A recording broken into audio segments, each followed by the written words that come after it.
Hey, what's up guys? This is Munir Lazuni, Awakened Athlete, and today I'm going to be showing you how to warm up your shoulders and get your shoulder blades back and down while activating what I call the pull apart motion.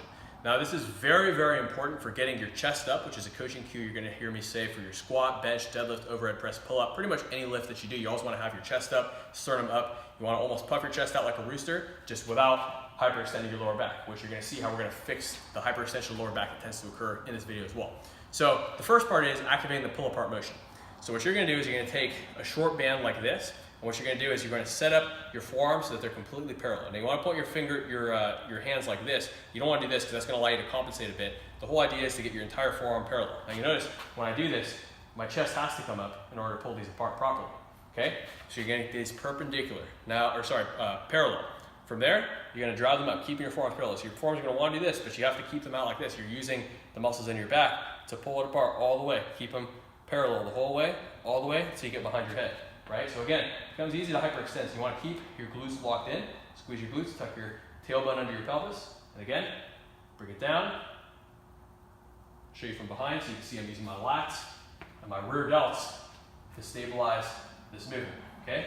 All the way to your knuckles are behind your head, okay?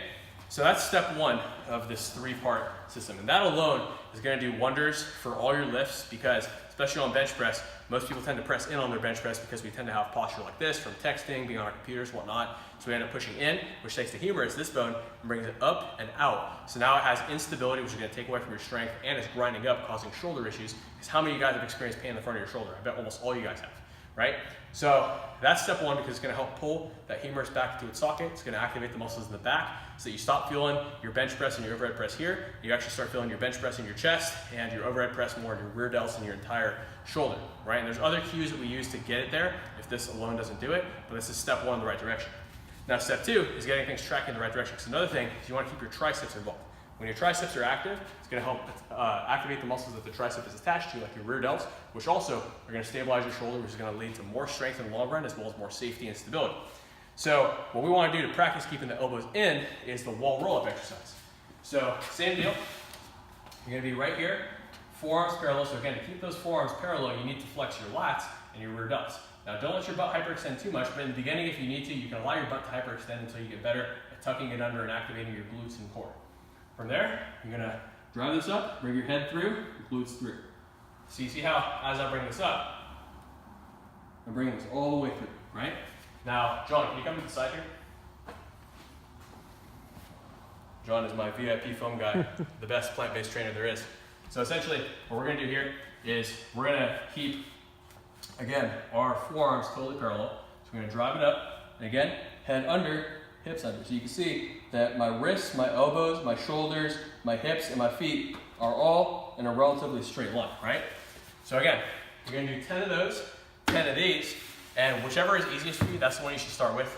This one is easier for me than this one, so I'll start with this one to get myself ready. And then once you've mastered both those movements, hopefully within a couple sessions or within one session, then you can do the full variation. And once you can do the full variation, your overhead press form is going to be pretty much perfect. And this is going to, again, help you get your chest up on your squat, bench, deadlift, overhead press, and pull-up. It's going to benefit all your lifts, okay? So again, forearms parallel, exact same movement. This time we're pulling it apart. So it's going to add an extra challenge, activate your rear delts and your pull-apart type movement pattern, okay? So again, pull it apart, elbows in, chest up, drive it all the way up and through. Hips through, right? 10 of those.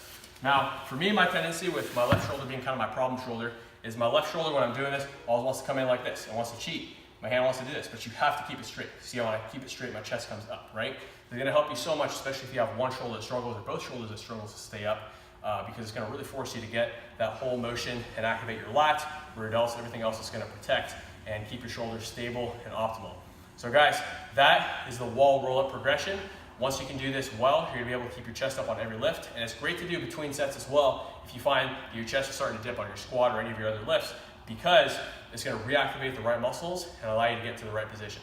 So guys, if you have any questions on that, I know that's a lot, it's very complex, just comment down below, shoot me a message, let me know if I can help you with this or break down or explain or clarify anything, because again, this is complicated. Feel free to rewind the video, check out the steps, step by step. And again, hope to hear your feedback and how this has helped you on all your lifts. And I hope that you guys have a great rest of your day. I'll talk to you guys soon. Peace.